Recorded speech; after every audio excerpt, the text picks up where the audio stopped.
So the product life cycle, guys, all products go through distinct phases or stages, and these are known as the product life cycle. The number of sales and the length of the product life cycle will almost definitely differ for different products. But the fact remains that most products, when they are launched, they follow this basic curve of how their sales of what their sales are over a period of time. Now, the thing to remember here is we've got the 4 stages, including which are introduction, growth, maturity, decline. That's the thing for you to learn, IGMD.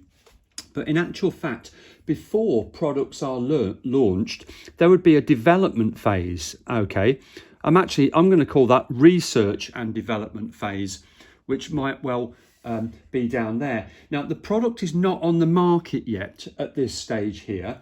Research and development and testing are taking place. Maybe prototypes and initial designs are being built. Now, this can be extremely expensive, the research and development phase, but it has to happen. The thing is, though, that any costs that are incurred in that research and development phase, they need to be recovered later.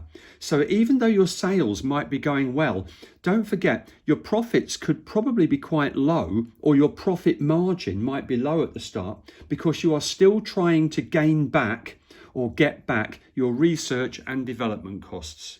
So the first phase is the introduction phase. The product is launched onto the market. Advertising costs are likely to be very high at this stage. So advertising costs will be high in an attempt to get people familiar with your product, to raise people's awareness of it, in order to get the product noticed. So we've got high advertising costs usually during the introduction phase. Now, as sales begin to rise, advertising costs are still high, usually during the growth phase, but it might be at this stage that some profit is being made. Now, you can't say that for sure about every product, but this is the stage at which some profit might be made. Okay, so this is the growth phase. The important thing about the growth phase, and where people make a mistake, is sales are not at their highest, because they get higher later on, but the rate of sales growth is probably at its fastest. So what you've got there is fast or rapid sales growth, okay? Not the highest sales, just the highest sales growth, okay? And then we enter a product will go through the maturity phase. And this is where sales reach their peak. And that's the phrase that you have to use here. Sales reach their peak during the maturity phase, okay? And it may be that your advertising is reduced. I've put a minus sign there. Maybe your advertising is reduced or lowered at this stage as your product is maturing. And then what invariably happens is that the product will enter the decline phase. So sales will start to fall. Look, this is really important. Sales begin to fall. At this stage, businesses might consider extension strategies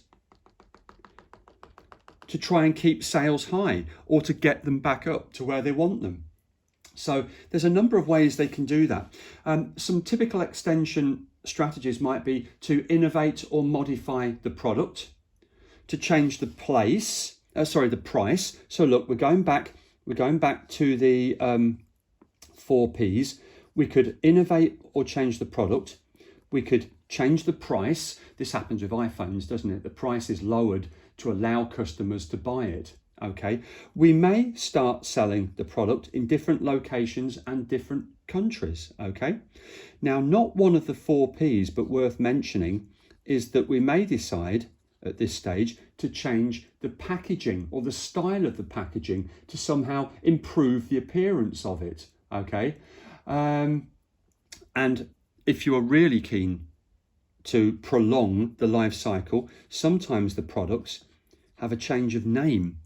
Sometimes businesses will change the name of a product to extend its life cycle. So this is our product life cycle: introduction, growth, maturity, decline.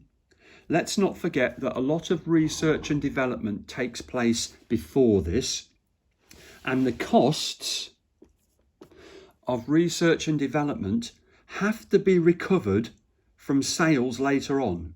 Okay, now we talked recently about just the billions of dollars that Apple spend on research and development every year. Well, they need high sales and high profit later on to get that money back that they have spent. Okay, I think what I'm going to do now is I'm going to set you a short quiz somewhere, a multiple choice test based on the product life cycle. What you do need to be able to do is memorize the shape of this graph and put the basic headings of introduction, growth, maturity, decline on it, and get a good understanding of that.